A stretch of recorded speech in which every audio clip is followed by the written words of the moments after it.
الحمدللہ رب العالمین والصلاة والسلام علی سید الانبیاء والمرسلین اما بعد فاعوذ باللہ من الشیطان الرجیم بسم اللہ الرحمن الرحیم الصلاة والسلام علیک یا رسول اللہ وعلی آلک واصحابک یا حبیب اللہ الصلاة والسلام علیک یا نبی اللہ وعلی آلک واصحابک یا نور اللہ۔ میٹھے میٹھے اسلامی بھائیوں، درود پاک پڑھنے کے بے شمار فضائل و برکات ہیں۔ مصطفیٰ جان رحمت شمع بزم ہدایت صلی اللہ تعالی علیہ وسلم کا فرمان عالی شان ہے کہ جو کوئی شخص مجھ پر ایک بار درود پاک پڑھتا ہے، اللہ تعالیٰ اس پر 10 رحمتیں نازل فرماتا ہے، اس کے 10 گناہوں کو مٹا دیتا ہے اور اس کے 10 درجات کو بلند فرماتا ہے۔ تو سبحان اللہ، ایک درود پاک پر اتنی برکتیں ہیں، تو جو کثرت سے درود پاک پڑھتے ہیں ان کو کتنی برکتیں نصیب ہوتی ہوں گی۔ تو ہم سب کو مل کر کثرت کے ساتھ درود پاک پڑھنے ہیں۔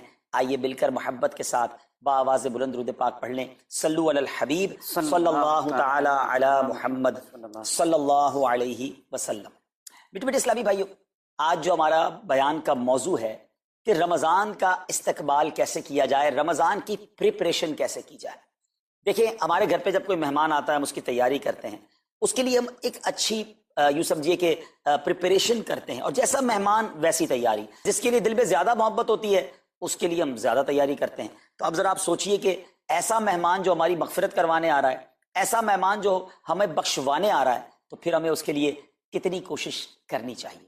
تو آج یہاں پر جو ہم حاضر ہوئے ہیں، اللہ کرے کہ ہم رمضان کا صحیح معنوں میں استقبال کرنے میں کامیاب ہو جائیں۔ رمضان اللہ کا احسان ہے۔ رمضان کی اہمیت کو سمجھنے کے لیے یہی کافی ہے کہ پیارے آقا علیہ الصلوۃ والسلام فرماتے ہیں کہ اگر میری امت کو معلوم ہوتا کہ رمضان کیا ہے تو وہ تمنا کرتے کہ سارا سال ہی رمضان ہو۔ سبحان اللہ۔ مولا علی شیر خدا کرم اللہ تعالی وجہ الکریم کا یہ قول کتنا نرالا ہے۔ آپ فرماتے ہیں اگر اللہ تبارک و تعالیٰ کو اس امت کو عذاب دینا ہوتا تو اس امت کو رمضان اور سورہ اخلاص عطا نہ فرماتا۔ اس کا مطلب کیا ہوا کہ یہ بخشوانے، عذاب سے بچانے کے لیے آ رہا ہے، رحمتیں برسانے کے لیے آ رہا ہے۔ کاروباری لوگ بھی مجھے سن رہے ہوں گے، جس علاقے میں جس اسٹور پر کوئی ڈسکاؤنٹ ہوتا ہے، کوئی اسکیم ہوتی ہے، فائدہ ہوتا ہے، ہم ادھر پہنچ جاتے ہیں۔ رمضان ایک ایسی اسکیم ہے، رمضان ایک ایسا بینیفٹ دیتا ہے کہ احادیث میں یہ مضمون ہے کہ فرض کا ثواب 70 گنا کر دیا جاتا ہے، نفل کا ثواب فرض کے برابر کر دیا جاتا ہے، شیطان کو بند کر دیا جاتا ہے، جہنم کو تالے لگا دی جاتے ہیں، جنت کے در کھول دیے جاتے ہیں۔ روزہ دار کے منہ سے جو اسمیل آتی ہے، جو بو آتی ہے، بعض اوقات ہم کہتے ہیں یار پیسٹ نہیں کر سکے پورا دن، منہ سے اسمیل آ رہی ہے، سنیے یہ اسمیل جو ہے یہ اللہ کے نزدیک مشک کی خوشبو سے بھی زیادہ بہتر ہے۔ اللہ اللہ۔ ذرا آپ غور تو کیجئے، ہر سجدے پر 1500 نیکیاں دی جاتی ہیں، ہر سجدے پر سرخ یاقوت کا جنت میں ایک محل بنا دیا جاتا ہے۔ اتنی نیکیاں، پھر وہ کتنا بدنصیب ہے جو رمضان میں بھی عبادت نہ کرے، رمضان میں بھی اللہ کو راضی کرنے میں کامیاب نہ ہو۔ روزانہ افطار کے وقت 10 لاکھ گناہگار بخش دیے جائیں، اور جناب ہر جمعے کو جب رمضان میں جمعہ آئے تو ہر لمحے 10 لاکھ گناہگار بخشے جائیں، تو کروڑوں اربوں لوگوں کی بخشش گویا رمضان میں ہونی ہے۔ تو پھر ہمیں اس کی کیسی تیاری کرنی چاہیے، کتنا ثواب کمانے کے بارے میں سوچنا چاہیے۔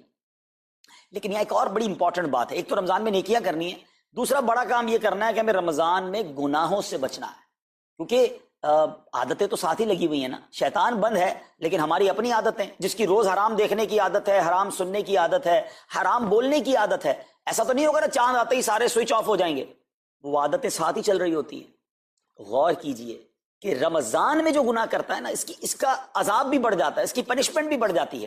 یہ ایسے ہی ہے کہ کوئی مسجد کے اندر آ کے گناہ کرے تو آپ کہیں گے نا یار خدا کا خوف کرو، مسجد میں ایسا کام کر رہے ہو۔ کوئی مکہ شریف حرم میں اندر جا کر گناہ کرے تو کتنا شدید ہو جائے گا وہ۔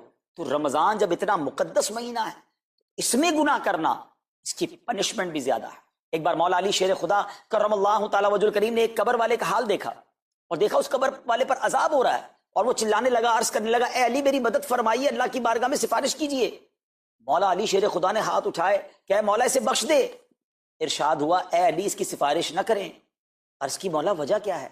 ارشاد فرمائے رمضان کے روزے تو رکھتا تھا مگر رات گناہوں سے باز نہیں آتا۔ روزے رکھ کر گناہ کرنے والے کو اتنا عذاب، تو جو روزے ہی نہ رکھے، ایسے بھی لوگ ہیں جو رمضان میں روزے نہیں رکھتے۔ پلیز اس کو ایزی نہ لیں۔ ہمیں نہیں معلوم، پتہ نہیں اگلا رمضان پھر نصیب ہوگا کہ نہیں۔ پچھلے رمضان میں کتنے لوگ تھے جو ہمارے ساتھ تھے، اس رمضان میں نہیں۔ اور اللہ پہلے تو ہم یہ دعا کرتے ہیں اللہ ہمیں یہ رمضان بھی عطا کر دے۔ زندگی کا کیا بھروسہ، دنیا کی جو کیفیت آپ کے سامنے ہے کبھی بھی جا سکتے ہیں، تو پھر اس رمضان کو تو سمجھ لیں بس ایک موقع بنا دیں، لائف چینجنگ ایکسپیرینس بنا دیں کہ بس اس میں عبادت کرنی ہے، اس میں خوب سجدے کرنے ہیں، اس میں روزے رکھنے ہیں، اس میں تراویح پڑھنی ہے، اس میں گناہ نہیں کرنے ہیں۔ اور آئیے میں آپ کو بتاتا ہوں کہ نبی پاک صلی اللہ تعالیٰ علیہ وسلم رمضان کیسے گزارتے تھے۔ ایک مسلمان کے لیے اس سے بہترین رول ماڈل کیا ہوگا کہ رمضان میرے آقا کیسے گزارتے۔ تو مختلف احادیث کا جو سمری ہے وہ یہ ہے کہ نبی پاک علیہ السلام عبادت میں کمر بستہ ہو جاتے، بستر پر کم تشریف لاتے۔ بی بی عائشہ فرماتی ہیں کہ نبی پاک کے چہرے کا رنگ بدل جاتا تھا، متغیر ہو جاتا۔ کیوں؟ کہ نبی پاک پر خوف خدا طاری ہوتا، آپ گر گڑاتے، آپ رات بھر التجائیں کرتے۔ میرے آقا رو رو کر دعاؤں میں رمضان گزارے، چہرے کا رنگ بدل جائے۔ اور یہاں کچھ لوگ تو وہ ہیں کہ جن کا وزن ہی بڑھ جاتا ہے رمضان میں، اتنا کھانا کھانا ہے، سحری میں زیادہ کھانا ہے کہ سارا دن بھوکا رہنا ہے، افطار میں اس لیے زیادہ کھانا ہے کہ پورا دن بھوکا رہے تھے، پھر رات کو 2-3 بار مزید کھانا ہے کیونکہ کل روزہ رکھنا ہے۔ تو رمضان فوڈ فیسٹیول نہیں ہے، رمضان عبادت کے لیے آیا ہے۔ لوگ تیاری کر رہے ہوں گے ابھی بھی رمضان کی، وہ کیا کر رہے ہوں گے کہ افطار میں کیا پکانا ہے، سحری میں کیا پکانا ہے، کون سا آئٹم شارٹ ہے۔ نہیں میرے بیچ اسلامی بات، یہ جو بھوک کا احساس ہے نا روزے میں، اس کی حکمت علماء نے بیان کی ہے کہ بھوک غربت کا احساس دلاتی ہے، فقیری کا احساس دلاتی ہے، بندے کا غرور تکبر بیٹھ جاتا ہے، کتنے نکاہت میں آ جاتے ہیں ہم، ہمت ہی نہیں ہوتی کوئی کام کرنے کی۔ تو یہ احساس دلاتی ہے کہ تیری اوقات کیا ہے، غریب کیسے زندگی گزارتا ہے، فقیر کیسے زندگی گزارتا ہے۔ لیکن کچھ لوگ وہ ہیں جن کو بھوک نہیں لگتی کیونکہ وہ اتنا کھا لیتے ہیں یا پھر سوتے ہی رہتے ہیں۔ روزے کی حکمت یہ نہیں ہے، نبی پاک آنسو بہاتے تھے، آقا کا چہرے کا رنگ بدل جاتا۔ اور پھر بتایا کہ رمضان میں جب جبریل امین نبی پاک علیہ السلام کے پاس آتے تو آقا علیہ السلام ان کے ساتھ قرآن پاک کا دور فرماتے۔ اور پھر ایک اور نبی پاک کا خوبصورت انداز کہ پیارے آقا ویسے تو سب سے بڑھ کر سخی ہیں، مگر جب رمضان آتا تو نبی پاک کا دریائے سخاوت ایسے بہتا تھا جیسے تیز آندھی، بلکہ اس سے بھی زیادہ۔ اللہ، یہ 3-4 چیزیں آپ نے میں نے پکڑ لینی ہیں۔ آقا علیہ السلام کے پیچھے پیچھے جانا نا جنت میں، ہم نے بھی یہ کام کرنا ہے۔ یہ راتیں مانگنے کی راتیں، التجا کرنے کی راتیں، سجدے کرنے کی راتیں، ہمیں تہجد بھی پڑھنی ہے، ہمیں انشاءاللہ نوافل بھی پڑھنے ہیں، اور کم از کم قرآن ایک بار تو پورا انڈرسٹینڈ تو کریں نا۔ تلاوت، ترجمہ، تفسیر کب کریں گے؟ بڑی بڑی ڈگریاں ہیں، بڑے بڑے پاسپورٹ اور جناب بہت سارا سرمایہ ہے، مگر ایک بار بھی قرآن پورا ترجمے اور تفسیر سے نہیں پڑھا ہوگا۔ بہت سارے لوگ ایسے ہیں، ذرا سوچئے نا۔ اچھا یہ مہینہ نزول قرآن کا مہینہ ہے، رمضان اور قرآن کو جو خاص نسبت حاصل ہے نا، تو اس مہینے میں قرآن کو پکڑ لیں۔ ہائے ہائے، اللہ کرے رمضان قرآن کے ساتھ گزرے، ہماری صبح قرآن کے ساتھ ہو، ہماری شام قرآن کے ساتھ، ہم قرآن سمجھنے والے بن جائیں۔ اچھا میں ایک اور بات بتاؤں آپ، مہینہ کتنا پیارا ہے۔ صرف اس مہینے میں قرآن نازل نہیں ہوا، باقی بھی جو 3 آسمانی کتابیں ہیں نا، زبور، انجیل، توریت، یہ بھی رمضان میں ہی نازل ہوئی ہیں۔ اللہ کریم نے ان تمام مبارک کتابوں کو نازل کرنے کے لیے رمضان کا مہینہ منتخب فرمایا۔ اتنا مبارک مہینہ ہے تو ہمیں خوب اس میں تلاوت قرآن کرنی۔ اور اب دعوت اسلامی نے کتنا آسان کر دیا، تفسیر قرآن عطا فرما دی صراط الجنان آسان اردو میں، اور پھر جناب اس کو اپلیکیشن پر بھی دے دیا، اس کے PDF بھی جاری کر دیے، ڈاؤن لوڈ کر لیں موبائل میں۔ اب تو آڈیو تفسیر قرآن بھی آپ کو دے دی۔ اگر پھر بھی سنیں نہ، پڑھیں نہ، قرآن سے دور رہیں تو یہ ٹھیک نہیں ہے۔ پلیز اس رمضان کو قرآن کے ساتھ گزاری۔ اور پھر جو نبی پاک کا جو سخاوت والا انداز ہے نا، صدقہ و خیرات کرنا، ہر سائل کو عطا فرماتے، تو یہ بھی ہمارا ایٹیٹیوڈ ہونا چاہیے کہ خوب دل کھول کر خرچ کریں۔ سب سے پہلے اپنی پوری زکوٰۃ ادا کریں۔ یہ اتنی بڑی اب بدقسمتی ہوتی جا رہی ہے، ایسا فیل ہوتا ہے دنیا بھر کے تاجران اور لوگوں سے جب ہم ملتے ہیں کہ جس طرح رمضان کے علاوہ بہت تھوڑی تعداد میں مسلمان نماز پڑھتے ہیں نا 5 ٹائم، ایسا لگتا ہے اب زکوٰۃ بھی بہت کم لوگ ہی دیتے ہیں، پوری زکوٰۃ نہیں دیتے، اندازے سے نکال دی، کیلکولیشن کرتے نہیں ہیں۔ اور یہ بھی فیلنگز آتی ہیں کہ زکوٰۃ جتنی بڑھتی جاتی ہے نا، ہزاروں میں جس کی زکوٰۃ ہے وہ دے دیتا ہے، لاکھوں والا بھی شاید دے دیتا ہے، لیکن جب زکوٰۃ ہی کروڑوں میں پہنچ جاتی ہے نا، تو پھر یہ دل پر بھار پڑنا لگ جاتا ہے، ڈیفیکلٹ لگنا شروع ہو جاتی ہے۔ بندہ یہ کیوں نہیں سوچتا کہ اگر اللہ پاک نے مجھ پر لاکھوں میں زکوٰۃ ہے تو اللہ نے کروڑوں دیے تو لاکھوں میں زکوٰۃ ہے، اگر کروڑوں میں زکوٰۃ ہے تو اربوں ہیں تو کروڑوں میں زکوٰۃ ہے نا۔ زکوٰۃ کتنی ہے؟ ضروریات زندگی کی تمام چیزوں سے فارغ ہونے کے بعد جو مال تجارت، سونا چاندی، کیش یا پرائز بانڈ، یہ جو اس کی تفصیلات ہیں، اس پر 2.5% ہے۔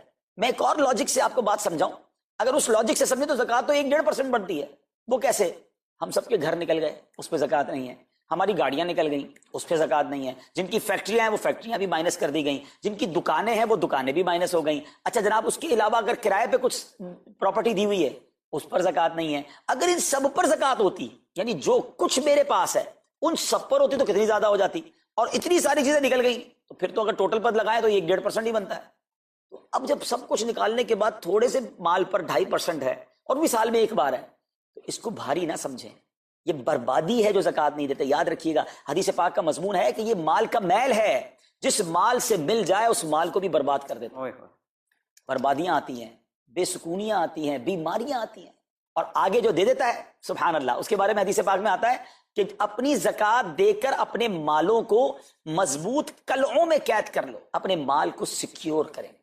لوگ کہتے ہیں انشورنس ہونی چاہیے، آگ نہ لگ جائے، چوری نہ ہو جائے، ڈوب نہ جائے۔ اللہ کے حبیب علیہ الصلوۃ والسلام فرماتے ہیں، جس کا مضمون ہے کہ جب بندہ اللہ کی راہ میں خرچ کرتا ہے نا، تو وہ صدقہ بندے کے ہاتھ سے نکل کر اللہ کے دستے قدرت میں چلا جاتا ہے، اور اللہ کریم تمہارے صدقوں کو پالتا ہے جس طرح تم اپنے جانور کے بچوں کو پالتے ہو۔ بچہ ہوتا ہے نا جانور کا، بڑا ہو جاتا ہے، فرمایا بندہ کھجور کا صدقہ دے گا، اللہ پہاڑ جتنا عطا فرمائے، اس دن بھی ملے گا اور ملٹیپلائی ہو کر ملے گا۔ اچھا جو ادھر خرچ کیا ادھر کیا ملے گا؟ ادھر بھی نبی پاک علیہ الصلوۃ والسلام فرماتے ہیں، جس کا مضمون ہے میں قسم کھا کر کہتا ہوں، یعنی نبی پاک تو جو فرمائے حق ہے۔ اس حدیث میں تو آقا علیہ الصلوۃ والسلام قسم اٹھا رہے ہیں کہ میں قسم کھا کر کہتا ہوں کہ اللہ کی راہ میں خرچ کرنے سے مال کم نہیں ہوتا، نہ ادھر کم ہونا ہے اور ادھر بھی ملنا ہے، تو پھر تو سودا اب کتنا نفع والا ہے۔ اور یہ آپ چیک کر لیں پوری دنیا میں، جہاں مجھے سنا جا رہا ہے کہ جو لوگ پوری زکوٰۃ دیتے ہیں نا، ان کا مال ملٹیپلائی ہوتا ہے، اگلے سال زیادہ زکوٰۃ دے رہے ہوتے ہیں۔ زیادہ زکوٰۃ کیسے ہو گئی؟ کیونکہ مال بھی بڑھ گیا، تو ادھر بھی بینیفٹ ہے ادھر بھی بینیفٹ ہے، نقصان کا سودا ہی نہیں ہے۔ پھر چاہتے ہو بلاؤں سے بچ جائیں، تو روایتوں کا مضمون ہے کہ صدقہ بلا اور بندے کے بیچ میں آ جاتا ہے، بلا اترتی ہے صدقہ روک لیتا ہے، لڑائی کرتا ہے اس سے، اور بندے پر بلائیں اور پرابلمز اور ڈیفیکلٹیز آنے سے اسے روکتا ہے۔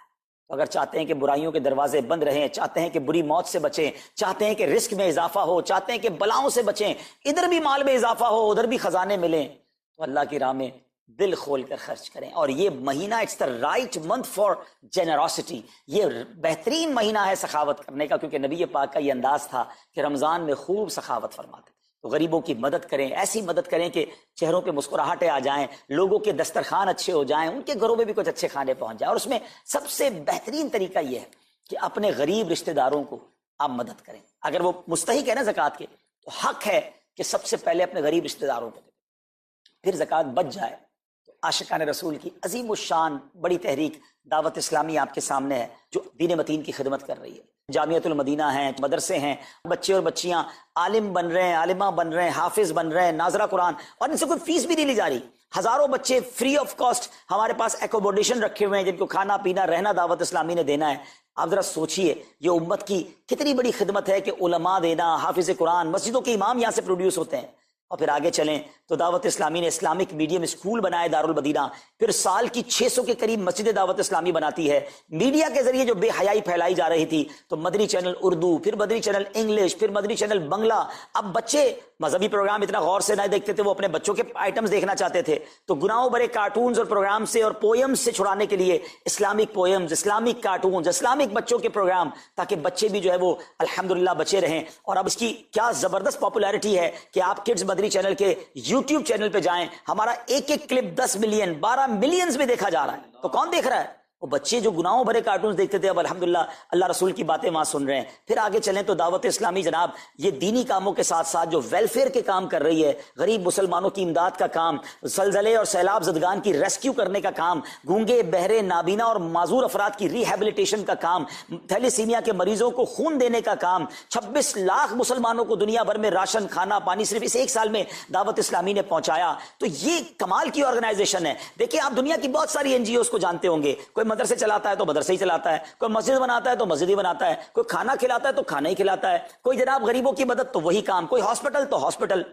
دعوت اسلامی ان ون امبریلا اتنے ساری ڈائیورسٹی کے ساتھ جو دین کی خدمت کر رہی ہے، دنیا میں اس کی مثال نہیں ملتی ہے۔ لاکھوں لوگوں کو دین بھی سکھایا جا رہا ہے، غیر مسلموں کو مسلمان بھی بنایا جا رہا ہے، بے عملوں کو با عمل بنایا جا رہا ہے، بے پردہ خواتین کو با پردہ بنایا جا رہا ہے، بے نمازیوں کو نمازی بنایا جا رہا ہے، ماں باپ کے نافرمان فرما بردار ہو رہے ہیں، شراب اور نشے کی عادی چھوڑ کر نمازی بن رہے ہیں، تو جہاں مریض ہیں ان کو خون بھی دیا جا رہا ہے، گھر میں بیٹھ کر میڈیا کے ذریعے اور سوشل میڈیا کے ذریعے لوگوں تک دین پہنچایا جا رہا ہے۔ تو یہ کمال کی ڈائیورسٹی ہے۔ تو میں تو سچ بتاؤں یہ جملہ کہا کرتا ہوں کہ میرے اور آپ کے پیسوں کا نصیب ہے کہ وہ دعوت اسلامی میں لگ جائے۔ تو یا آپ آگے بڑھیے، اور دین کے اس کام میں مزید حصہ ملائیے. خاص طور پہ فار ایسٹ میں آپ دیکھ لیں، کوریا میں، ہانگ کانگ میں، اور جناب یہ سری لنکا میں، تھائی لینڈ میں، ملیشیا میں، کتنے جاپان میں، کتنے ملکوں میں دعوت اسلامی کام کر رہی ہے اپنی اپنی بساط کے مطابق. اور لیکن ابھی مزید ادارے بنانے ہیں، ہمیں ان ملکوں میں بھی بنانے ہیں، ان ملکوں میں بھی آگے بڑھنا ہے. تو اگر آپ بھی چاہتے ہیں کہ میرے آقا کے عشق کا پیغام، سنت رسول کا پیغام، مسلک اعلیٰ حضرت کا پیغام، نبی پاک کے دین کا پیغام پوری دنیا میں پھیلے، تو وی ہیو ٹو سپورٹ دعوت اسلامی. نہ صرف فائنینشلی، پریکٹیکلی بھی ہمیں آپ بھی چاہیے.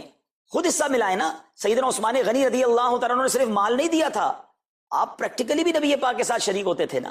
تو آپ اپنے عطیات بھی دیں، اور دنیا کے جن ملکوں میں آپ مجھے سن رہے ہیں وہ دعوت اسلامی والوں کے دست و بازو بنے. کمزوری کہاں نہیں ہوتی.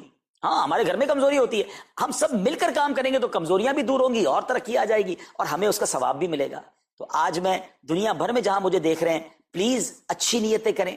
اچھا ایک بات اور سن لیں، ہم بعض اوقات کیا سوچتے ہیں کہ ہمارے ملک کا خرچہ مثال کے طور پہ $20,000 ہے، وہ ہم لوگوں نے کر لیا، اب اور چلنے کی کیا ضرورت ہے.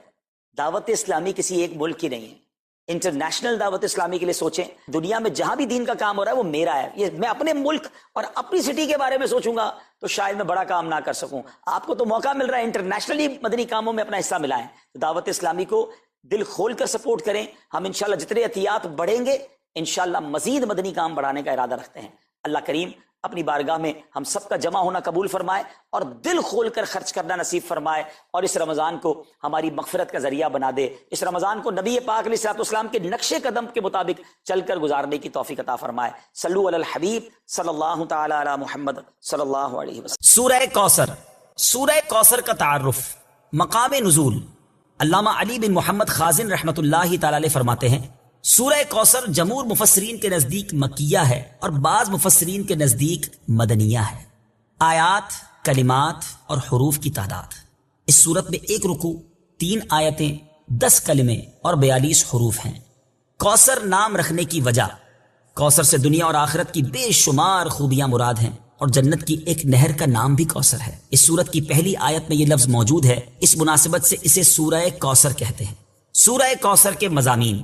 اس سورت کا مرکزی مضمون یہ ہے کہ اس میں اللہ تعالیٰ نے اپنے حبیب صلی اللہ تعالی علیہ وآلہ وسلم کی مدحت بیان فرمائی ہے، اور اس میں یہ مضامین بیان ہوئے ہیں. نمبر 1، اس کی پہلی آیت میں اللہ تعالیٰ کے اس فضل و احسان کا بیان ہے جو اس نے اپنے حبیب صلی اللہ تعالی علیہ وسلم پر فرمایا. نمبر 2، دوسری آیت میں نبی کریم صلی اللہ تعالی علیہ وسلم سے فرمایا گیا کہ اللہ تعالیٰ کے فضل و احسان کے شکریے میں نماز پڑھتے رہیں اور قربانی کریں.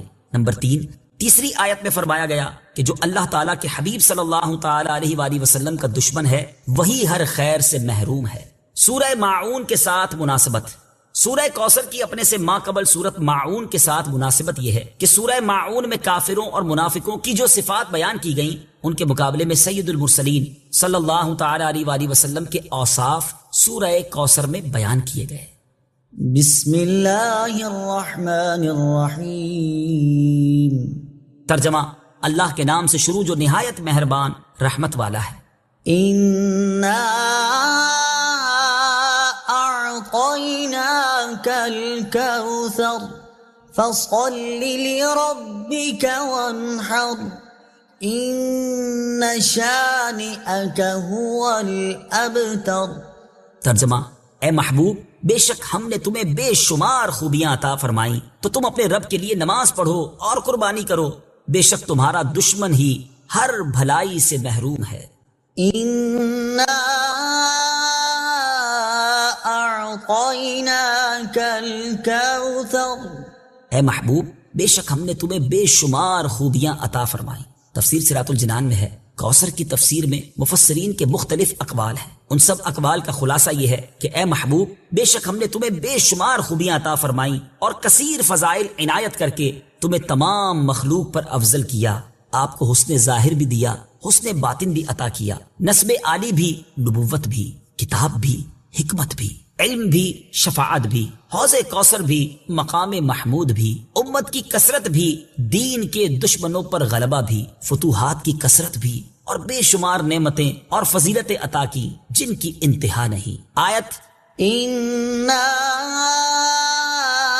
أَعْطَيْنَاكَ الْكَوْثَرَ سے حاصل ہونے والی معلومات. اس سے 5 باتیں معلوم ہوئی. نمبر 1، اللہ تعالیٰ نے اپنے حبیب صلی اللہ تعالی علیہ وآلہ وسلم کو کوثر عطا کر دی ہے، کیونکہ یہاں یہ نہیں فرمایا گیا کہ ہم آپ کو کوثر عطا کریں گے، بلکہ یہ فرمایا کہ بے شک ہم نے آپ کو کوثر عطا کر دی۔ نمبر 2، اللہ تعالیٰ کی اپنے حبیب صلی اللہ تعالی علیہ وآلہ وسلم پر یہ عطا ان کے نبی اور رسول ہونے کی وجہ سے نہیں، بلکہ آپ علیہ الصلوۃ والسلام کی ذات کی وجہ سے ہے، جو شان محبوبیت کی صورت ہے، کیونکہ یہاں یہ فرمایا أعطيناك،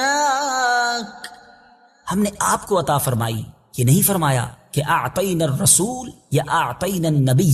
نمبر 3، تاجدار رسالت صلی اللہ تعالی علیہ وآلہ وسلم پر یہ عطا کسی عبادت اور ریاضت کی وجہ سے نہیں ہے، بلکہ ان پر یہ عطا اللہ تعالیٰ کے عظیم فضل اور احسان کی وجہ سے ہے، کیونکہ یہاں عطا کا ذکر پہلے ہوا اور عبادت کا ذکر بعد میں ہوا۔ نمبر 4، اللہ تعالیٰ نے آپ کو کوثر کا مالک بنا دیا ہے، تو آپ جسے چاہیں جو چاہیں عطا کر سکتے ہیں۔ نمبر 5، سید المرسلین صلی اللہ تعالی علیہ وآلہ وسلم کی مدحت خود رب تعالیٰ فرماتا ہے۔ اعلیٰ حضرت امام احمد رضا خان علیہ الرحمت الرحمان فرماتے ہیں، انا اعطیناک الکوثر، ساری کثرت پاتے یہ ہیں، ٹھنڈا ٹھنڈا میٹھا میٹھا پیتے ہم ہیں، پلاتے یہ ہیں۔ اور ایک اور جگہ فرماتے ہیں نا، اے رضا خود صاحب قرآن ہے مداح حضور، تجھ سے کب ممکن ہے پھر مدحت رسول اللہ کی۔ فصل لربك وانحر، تو تم اپنے رب کے لیے نماز پڑھو اور قربانی کرو۔ تفسیر صراط الجنان میں ہے، یعنی اے حبیب صلی اللہ تعالی علیہ وآلہ وسلم، اللہ تعالیٰ نے آپ کو دونوں جہاں کی بے شمار بھلائیاں عطا کی ہیں، اور آپ کو وہ خاص رتبہ عطا کیا ہے جو آپ کے علاوہ کسی اور کو عطا نہیں کیا۔ تو آپ اپنے اس رب عز و جل کے لیے نماز پڑھتے رہیں جس نے آپ صلی اللہ تعالی علیہ وآلہ وسلم کو کوثر عطا کر کے عزت و شرافت دی، تاکہ بتوں کے پجاری ذلیل ہوں اور بتوں کے نام پر ذبح کرنے والوں کی مخالفت کرتے ہوئے اپنے رب عز و جل کے لیے اور اس کے نام پر قربانی کرے۔ اس آیت کی تفسیر میں ایک قول یہ بھی ہے کہ نماز سے نماز عید مراد ہے۔ إن شانئك هو الأبتر، بے شک تمہارا دشمن ہی ہر بھلائی سے محروم ہے۔ تفسیر صراط الجنان میں ہے۔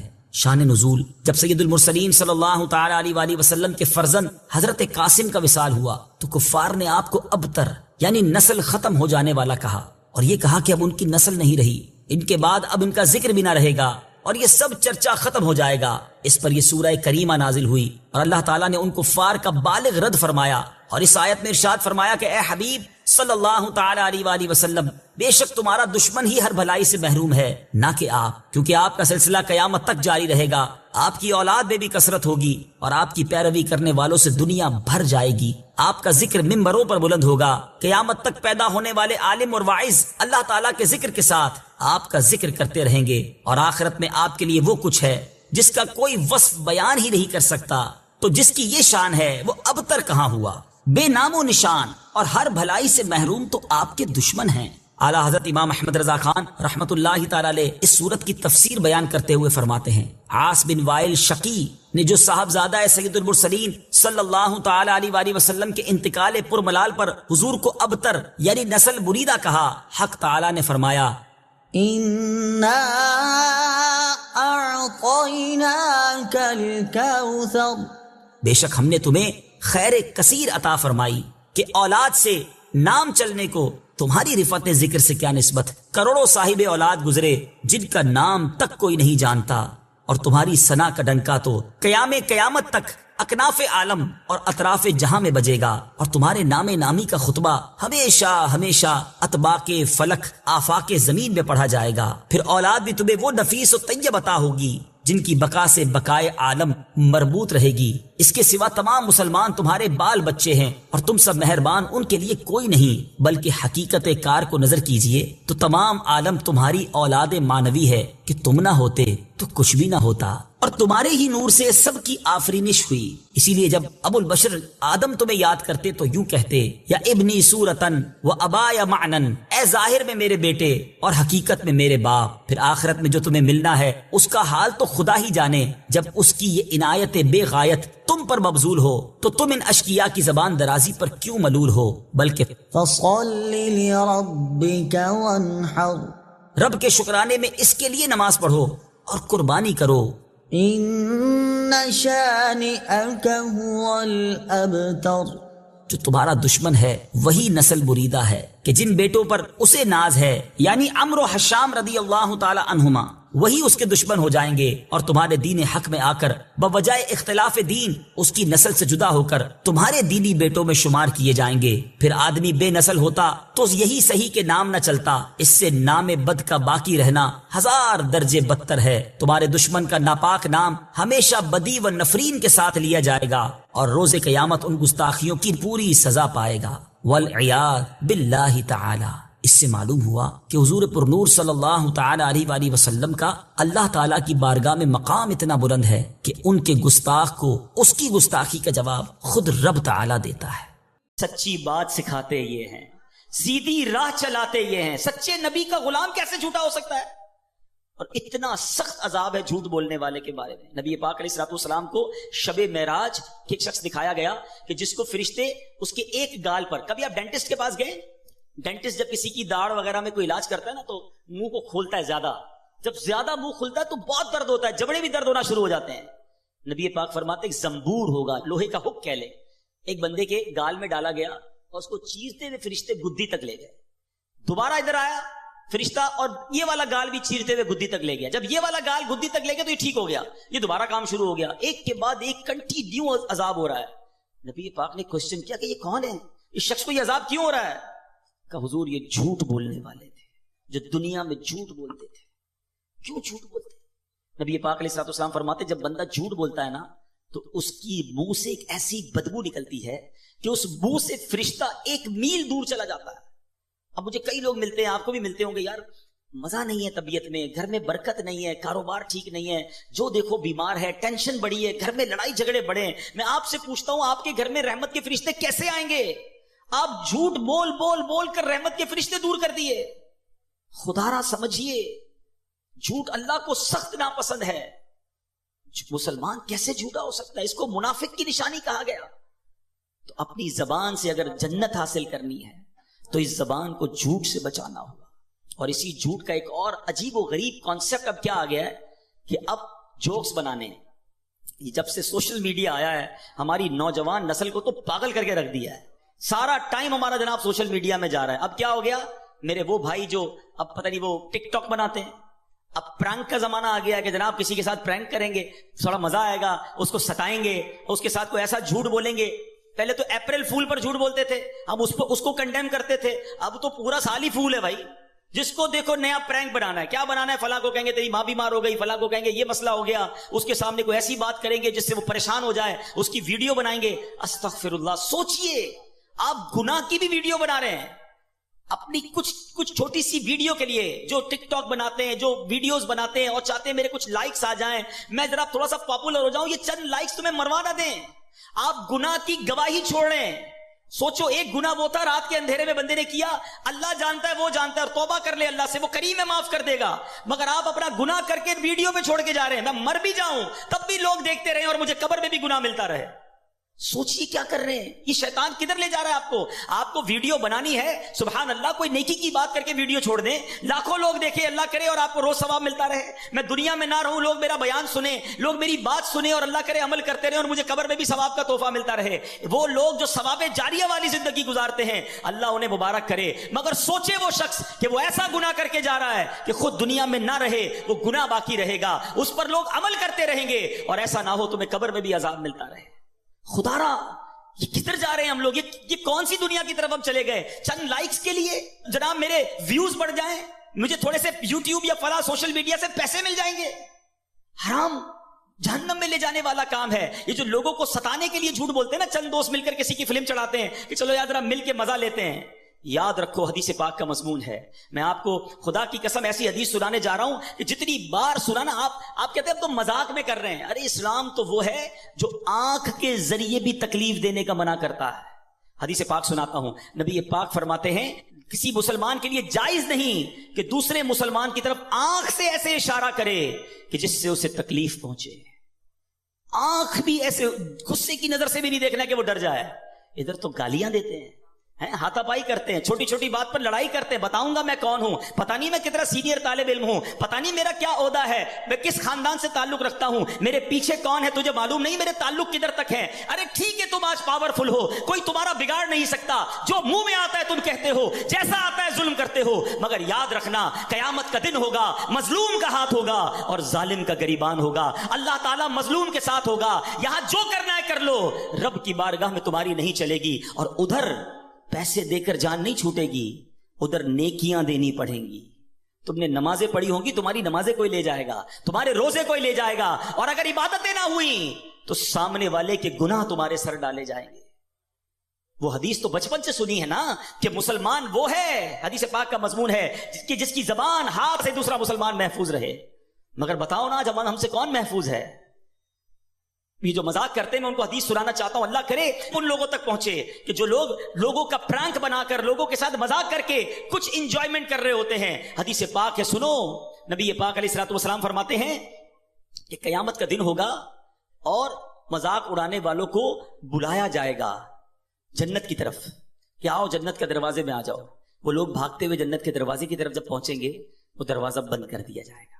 یہی کرتے تھے نا, لوگوں کو بلا کر دروازے بند کر دینا, ان کا مذاق اڑانا. قیامت کے دن انہیں جنت کی طرف بلایا جائے گا, وہ قریب پہنچیں گے تو دروازہ بند کر دیا جائے گا. پھر نبی پاک فرماتے جب دوبارہ بلایا جائے گا نا تو نا امیدی کے مارے وہ جنت کی طرف نہیں آئیں گے.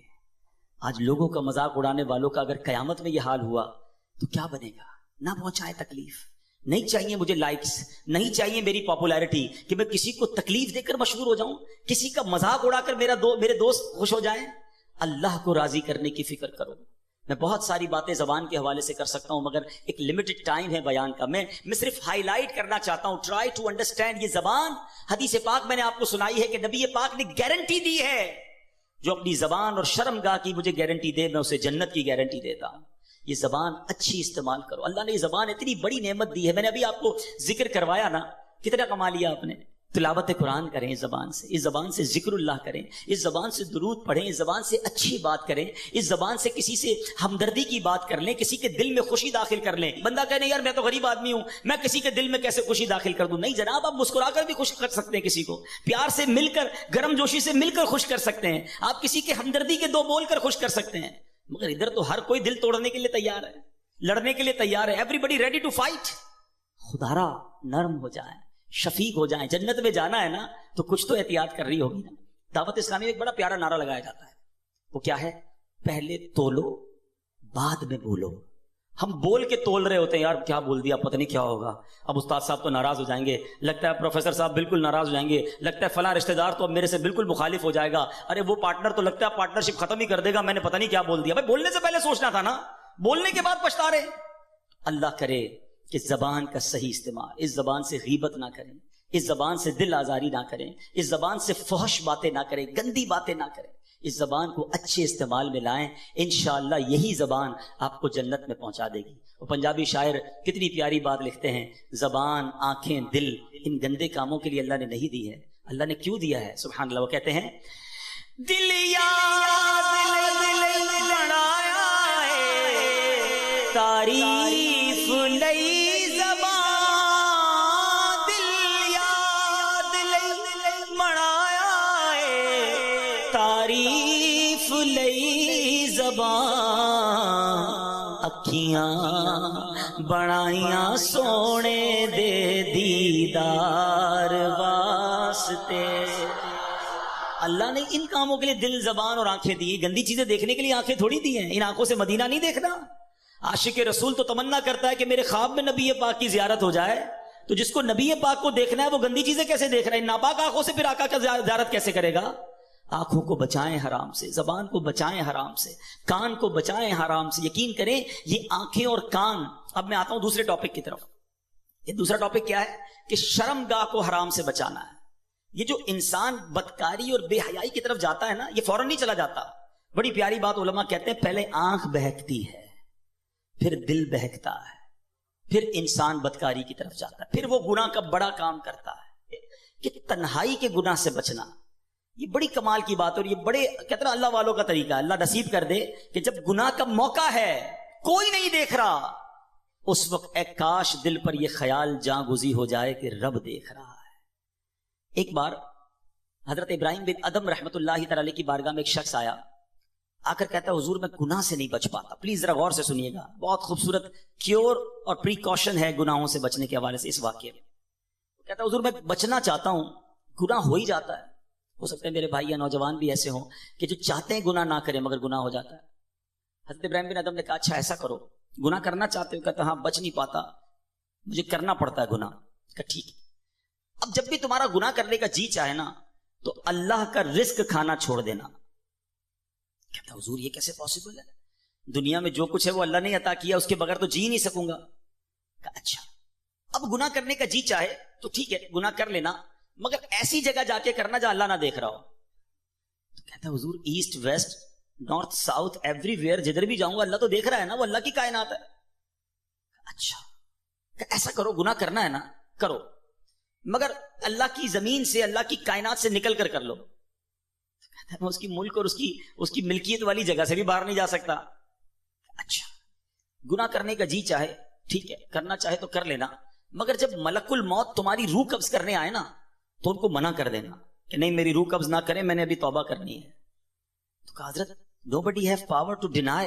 کون ہے جو ملک الموت کو منع کر سکے گا کہ میری روح قبض نہ کرو؟ جو وقت ہے وہ تو آ کر رہے گا.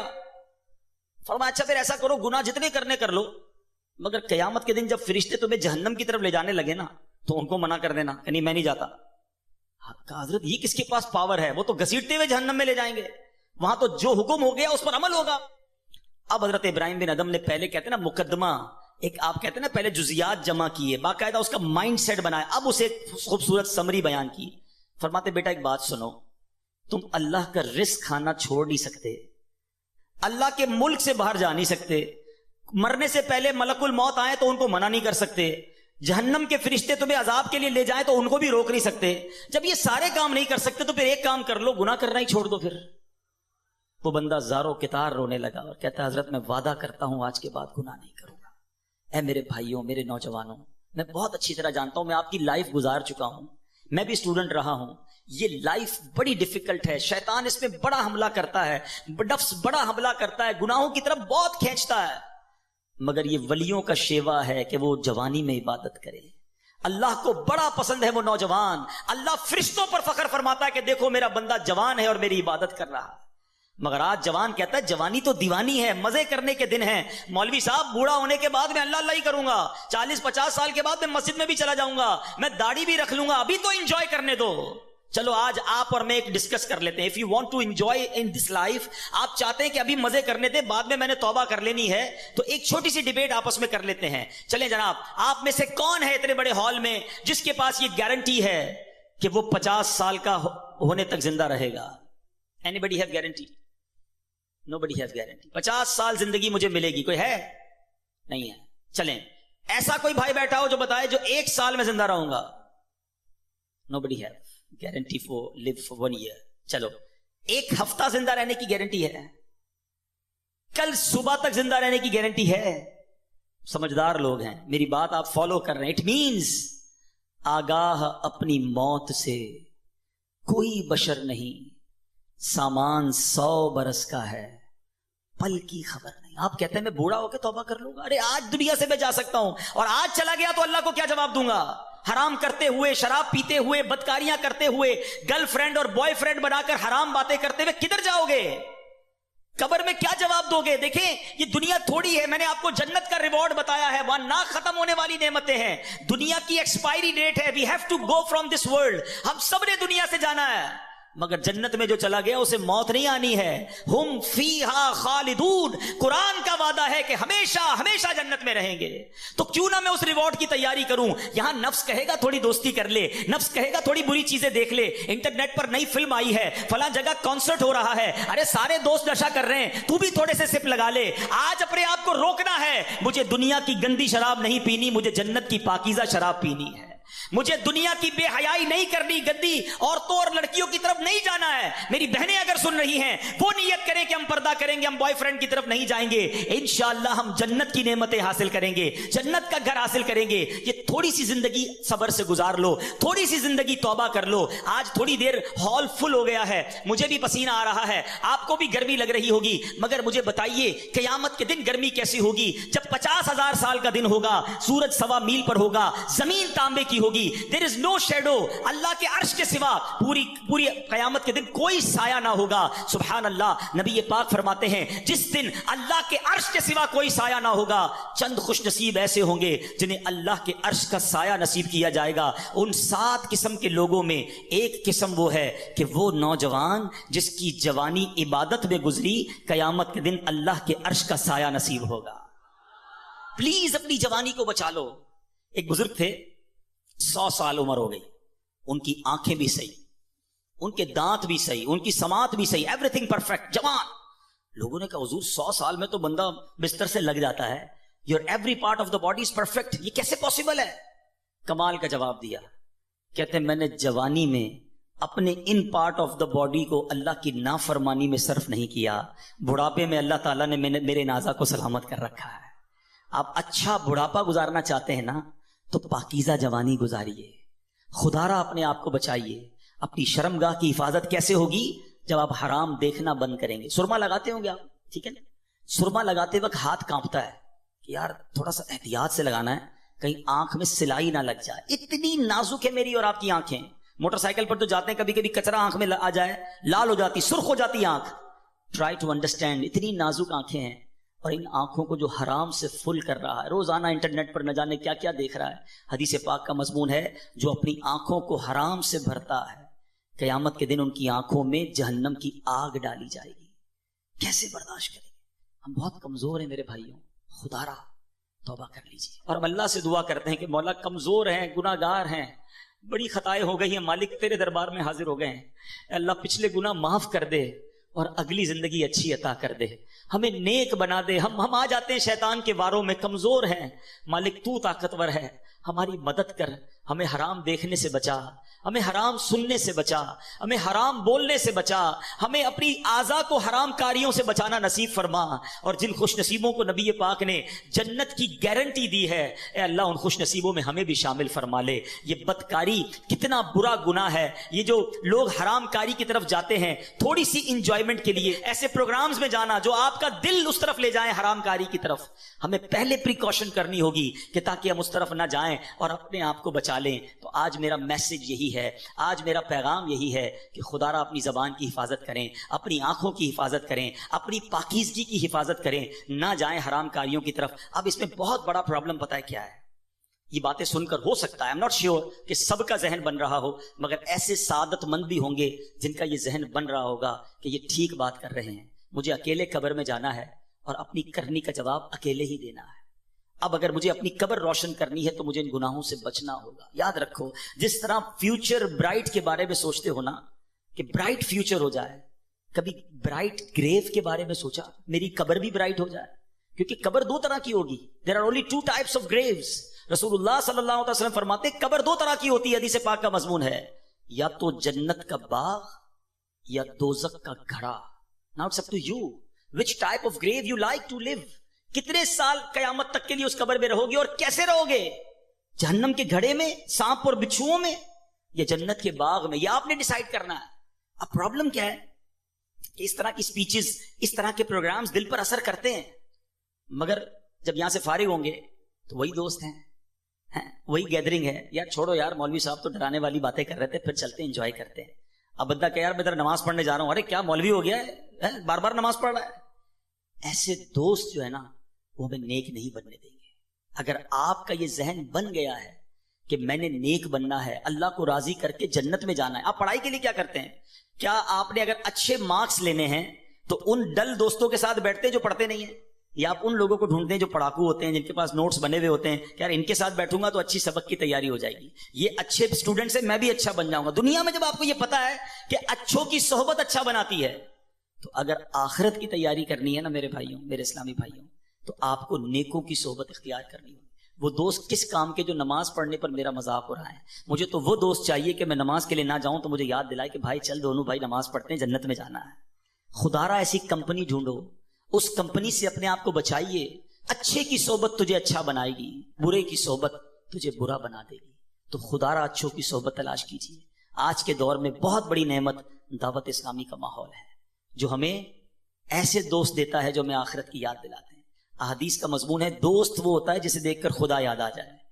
بتائیے کوئی ایسا دوست ہے ہمارے پاس جس کو دیکھ کر خدا یاد آ جائے؟ ہمارے دوستوں کو دیکھ کر تو سنیما یاد آتا ہے، کانسرٹ یاد آتا ہے، عجیب و غریب باتیں یاد آتی ہیں. ایسے دوست کس کام کے جو نہ دنیا میں میرے کام آئے اور مرنے کے بعد میری قبر پر آ کر فاتحہ بھی نہ پڑھ سکیں. ہم نے دیکھا ہے کہ کسی کا جنازہ ہو تو دوست باہر کھڑے ہوتے ہیں، لوگ کہیں یار آپ جنازہ پڑھیں، کہتے ہیں یار ہمیں تو پڑھنا ہی نہیں آتا. ایسے دوست کس کام کے جو میرا جنازہ نہ پڑھ سکیں. اللہ کرے میرے ایسے دوست ہوں کہ مجھے سنت کے مطابق غسل دیں، کفن دیں، مجھے قبر میں اتاریں اور نمازیں پڑھ پڑھ کے مجھے ایصال ثواب کرتے رہے. تو خدا را میرے میٹھے اسلامی بھائیوں، جس طرح دنیا کی ترقی کے لیے، دنیا کے ریوارڈ کے لیے آپ اسٹرگل کر رہے ہیں، جنت کے لیے بھی اسٹرگل شروع کر دیجئے. اچھی کمپنی اختیار کیجئے اور دعوت اسلامی کا ماحول آپ کے سامنے ہے. ہماری بکس پڑھنا شروع کر دیں، ویب سائٹ کو وزٹ کریں تو انشاءاللہ بہت کچھ سیکھنے والے بن جائیں گے. اللہ تعالیٰ مجھے اور آپ کو عمل کرنے کی توفیق عطا فرمائے. اپنی زبان، اپنی شرمگاہ اور دیگر زندگی اپنے پارٹس آف دا باڈی کی ہمیں حفاظت کرنے کی توفیق عطا فرمائے. مدنی چینل پابندی سے دیکھتے رہیے، انشاءاللہ اس سے بہت کچھ اس طرح کی اسپیچز سننے کو ملتی رہیں گی اور آپ کو فائدہ ہوگا.